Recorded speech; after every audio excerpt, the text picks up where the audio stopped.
En Amérique, tout est gros. Les voitures, les portions de bouffe, les gens, les mouettes, tout. Putain, prends une ticket.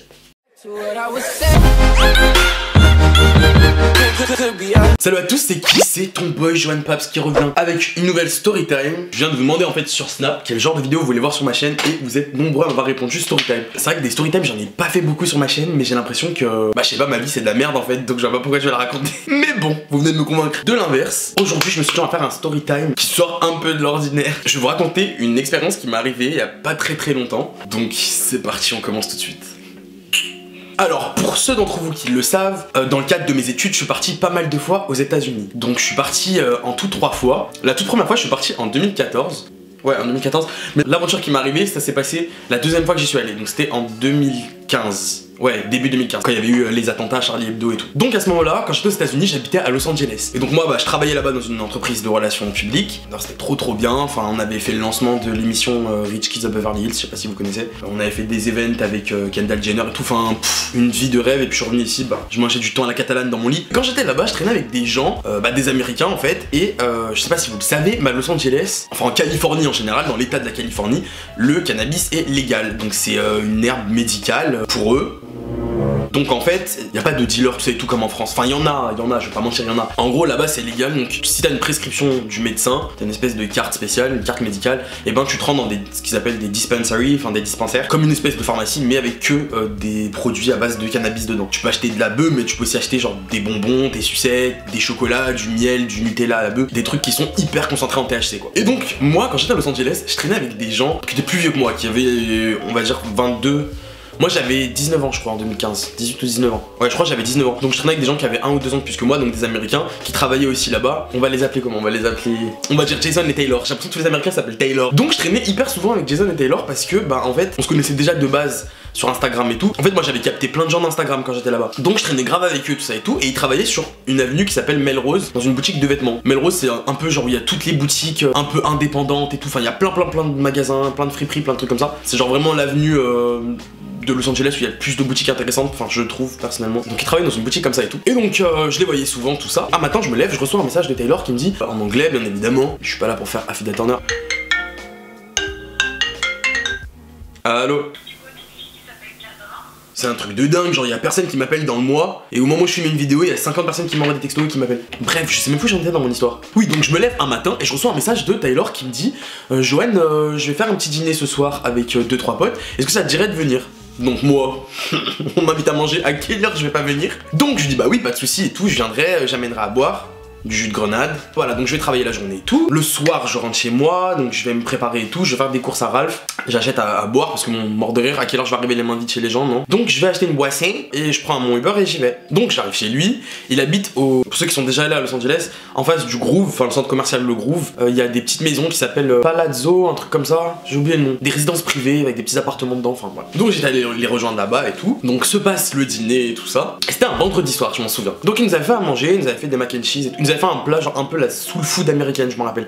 Donc c'est un peu la nourriture de la culture noire des États-Unis. Donc il y avait genre des mac and cheese, de la tarte avec avec des yams, enfin de la tarte aux patates douces, enfin des trucs comme ça. Ils nous avaient vraiment fait un truc de soul food quoi. On a mangé tranquillement, c'est rempli la panse. Une fois qu'on a bien mangé, j'ai demandé où est le dessert. Parce que mort de rire, à quelle heure on commence des choses pour pas les finir? Tu m'invites à manger, je suis désolé, faut qu'il y ait un dessert. Faut terminer sur une petite note sucrée. Il me dit, j'ai pas de dessert là, mais j'ai une surprise. Donc je me dis, je suis moyen fan des surprises en fait, genre j'aime pas trop ça. Je préfère que tu me dises ce qui va se passer, tu vois. Un peu comme l'euro million, genre j'aimerais vraiment savoir les chiffres en avance pour m'échapper de cette vie de merde. Donc il part, il va dans sa chambre, il revient, et il a un petit tupperware. Et donc je lui demande, y'a quoi dedans? Y'a quoi? Je sais quoi? Je me dis, qu'est-ce qu'ils me ramène? Est-ce que genre il m'a fait une surprise? Est-ce que ma mère elle m'a envoyé des baklava par la poste? Je sais pas. À ce moment-là, je me dis, tout est possible. Il me donne la boîte, j'ouvre et je vois des cookies. Mais comment vous dire?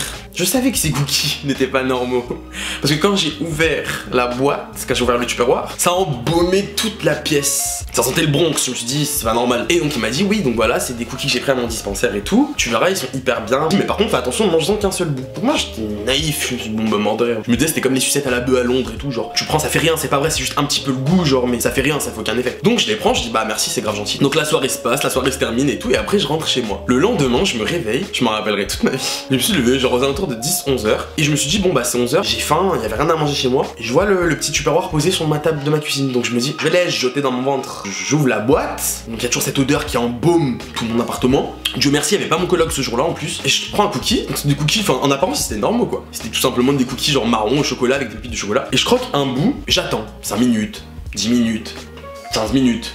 Je vois, ça me fait rien. Je me dis, bon bah, c'est comme les petites sucettes de Londres, des trucs comme ça. Donc je mange le cookie en entier, je le termine. Je reçois un texto de mes potes de France, qui étaient eux aussi aux États-Unis, qui faisaient un stage aussi là-bas. Donc Caroline et Mélodie, je me rappelle des filles de ma classe, qui m'ont envoyé un message, qui m'ont dit, Johan, prépare-toi cet après-midi, on va se faire une journée plage, est-ce que ça te tente? J'habite à West Hollywood, donc c'est dans le centre, et c'est dans vraiment le centre de Los Angeles. Mes potes habitent un peu plus loin, vers Westwood, tout ça, et c'est un peu plus proche de la plage, mais faut quand même prendre la voiture pendant au moins 45 minutes pour aller à la mer. Donc elles m'ont dit, de toute façon, prépare-toi, on passe te chercher cet après-midi à 14 h. Je me dis, bah trop cool, je vais aller à la plage cet après-midi, c'est vraiment trop bien. Au bout d'une heure et demie, je commence à me sentir genre hyper bizarre. Ma tête elle est légère, genre ça tourne comme ça. Genre, je suis dans une warehouse bizarre, je me dis oulala mais qu'est-ce qui se passe? Je me dis bon je vais m'allonger un petit peu. Mais je me pose sur mon lit, quand je me pose, je ferme mes yeux, genre je crois je m'endors genre comme pour une espèce de sieste, mais c'était la sieste la plus bizarre de ma vie. Genre je savais que je dormais mais sans vraiment dormir. Je pense que je dormais pas vraiment. Et je revoyais genre toute ma vie défiler. Je voyais toute ma vie défiler, genre depuis la maternelle, je sais pas pourquoi. Je revoyais toutes les scènes, genre en accéléré, genre vraiment. En mode des récaps de Secret Story sur YouTube. Je me dis c'est pas possible, je pense que c'est le cookie qui m'a fait ça et tout. Et du coup j'entends un bruit hyper fort, je me dis mais c'est pas possible, qu'est-ce que c'est? Et en fait j'ouvre les yeux et je me rends compte que c'était mes potes qui m'attendaient, qui étaient en train de sonner chez moi pour venir me récupérer pour aller à la plage. Donc en fait j'avais dormi 3 heures sans m'en rendre compte alors que je dormais pas vraiment. Donc là elle voit que je suis un peu bizarre et tout, mais je dis rien. Donc je monte dans la voiture, elle me regarde avec un air suspicieux. De toute façon Caroline si elle passe par là elle va vous mettre un commentaire. Et c'était Caroline qui conduisait, donc on roule. Et elle voit que genre je parle pas. Et à un moment genre il y a quelqu'un qui nous a demandé son chemin en fait, apparemment. Donc Caroline a baissé la vitre et le mec m'a posé une question en fait et je ne lui ai pas répondu. Moi je l'ai jamais entendu cette personne, mais apparemment il y a quelqu'un qui m'a posé une question, qui m'a demandé son chemin. Mes deux potes me regardaient dans la voiture, ils me disaient mais Johan pourquoi tu lui réponds pas? Et moi j'étais vraiment dans une auto air, je lui disais mais il m'a jamais parlé, mais qu'est-ce que vous me racontez? Le gars était high, genre vraiment. On a conduit pendant 40 minutes et tout. Et on était arrivé à la plage et j'ai commencé genre à être hyper parano. Genre je voyais les mouettes et je sais pas pourquoi. En fait les mouettes à Los Angeles c'est des thugs. C'est pas genre comme les mouettes de la Côte d'Azur où tu passes à côté, elles te font des clins d'œil et tout. Non.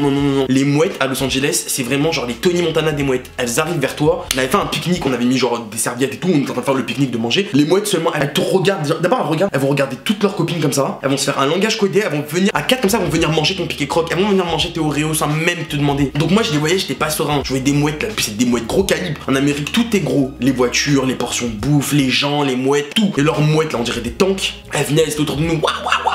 Donc on décide de se mettre dans un coin un peu plus reculé. Donc bref on passe l'après-midi normal et tout. Et je rentre chez moi le soir et après donc ça va mieux. Et mon pote m'appelle et il me dit alors Johan est-ce que t'as goûté un petit morceau du cookie et tout? Et moi je dis bah non mais en fait je l'ai mangé en entier parce que j'avais grave faim. Il me dit quoi mais t'es malade et tout, ça fait des effets pendant 8 heures, non. Et c'est là que j'ai compris qu'en fait il fallait pas manger le cookie en entier. C'est pour ça que c'est donné dans des dispensaires, genre c'est hyper concentré et ça te fait vraiment. En plus moi j'avais jamais rien pris avant, donc c'était peut-être trop pour mon organisme je pense. Enfin bref petit disclaimer, tout ça pour dire que voilà donc ça s'est passé aux États-Unis, donc là-bas c'est légal. Ne prenez pas de space cake, ne buvez pas, ne fumez pas. Je me suis dit que si je vous le racontais, ça vous mettrait un petit peu en garde contre ce genre de pâtisserie. Bref, voilà c'était mon story time, j'espère que ça t'a plu. Si c'est le cas, n'oublie pas de laisser un pouce bleu. En tout cas moi ça m'a fait grave plaisir de refaire un story time, ça faisait grave longtemps que j'en avais pas fait. Oublie pas de t'abonner, franchement ça c'est le monde entier pour moi si tu t'abonnes, de me suivre sur les réseaux sociaux. Et puis voilà, je suis hyper actif ce soir. On se retrouve très vite pour une prochaine vidéo.